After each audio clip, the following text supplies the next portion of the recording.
Hello, this is Vikram, and I am going to talk about Zapier and Pictory today. And I'll show you an example of Pictory integration within a Zapier workflow. By the way, to use the Zapier Pictory integration, you will need a Pictory API key. And what you can do is head over to pictory.ai /pictory-API, and you can request an API key from there. And once you have the API key, then you can use any of the Zapier Pictory integrations that I will show you today. Thank you. So as you can see, it's a 6-step workflow that will take a spreadsheet row as an input, create a storyboard with Pictory, render the storyboard, create some YouTube title and descriptions using Zapier AI, upload it to YouTube, and finally take the YouTube link and put it back into the spreadsheet. So let me first show you what the spreadsheet looks like.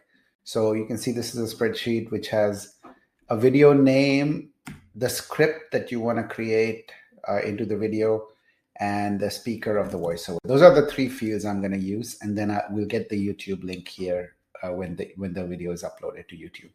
So let me quickly show you how this was configured. So let's walk through this workflow and how you would do it manually. You can also use AI inside Zapier. They have a co-pilot that will help you automatically configure it. So I'm just going to show you how I did it manually. So the first step is connecting to Google Sheet.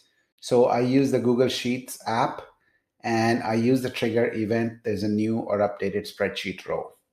I connected my Google Sheets account, and then I configured it. I connected the spreadsheet I want to connect it with, the specific worksheet within the spreadsheet, and the trigger column, which will trigger a new run whenever that column value changes. Finally, when we run the test, it'll pull all the records in the spreadsheet. I can choose any one of the records, and I can say continue with that. And that's just for testing purposes. Now, the next thing I need to configure is the Pictory Zapier plugin. So the app here is Pictory. You can find it when you search under apps. You can find the Pictory app, and you see the Pictory app here. So just pick the latest version, which is version 2. And then there's various events available here. We're going to pick the event called Create Storyboard Preview from Text, because we're going to create the video from text. So there's a action called Create Storyboard Preview from Text, and we're going to use that. You can see there's various other actions to create storyboard from blog post, create from PowerPoint, and so on. So I'm going to use this Create Preview from Text. And this is where the connection details is where you would use your API key. So if I go here, if I create a new account, it will prompt me to enter my client ID and client secret that you would get from Pictory. So once you enter this, then it'll create this account connection, and you can go to the next step. Now, configuration here is pretty easy. There's a video name field, which I had. So this is the first column of that workflow called the workplace safety field. Then I chose everything else I'd leave default. Then I chose the speaker because I configured the speaker here. I use custom, and then I configured the speaker to the voiceover speaker field in my Google Sheet. And finally, the text. So the story text is the other field that I configure. And again, this is configured to the script field in that spreadsheet. So that's it. There's only 3 fields I need to configure, and I can continue and go to the next step. And the next step is actually, it doesn't completely render the storyboard. It will process it, and it will show you that it was. So I test this step, and it said it sent the storyboard to preview, and the storyboard creation is initiated. This is this is fake data, by the way, because the storyboard preview creation takes a while, and I need to wait for it. So it only happens when you publish the Zapier workflow. The next step you connect to this is called the render storyboard preview. So this first step gives you the storyboard, and you'll get a job ID from there, and then you would use it to create a rendered video from there. So you can see the only input the render storyboard job preview needs. So this is the render storyboard preview action, and I select that, and I configure with the job ID, and I continue, and same thing, I can test this step.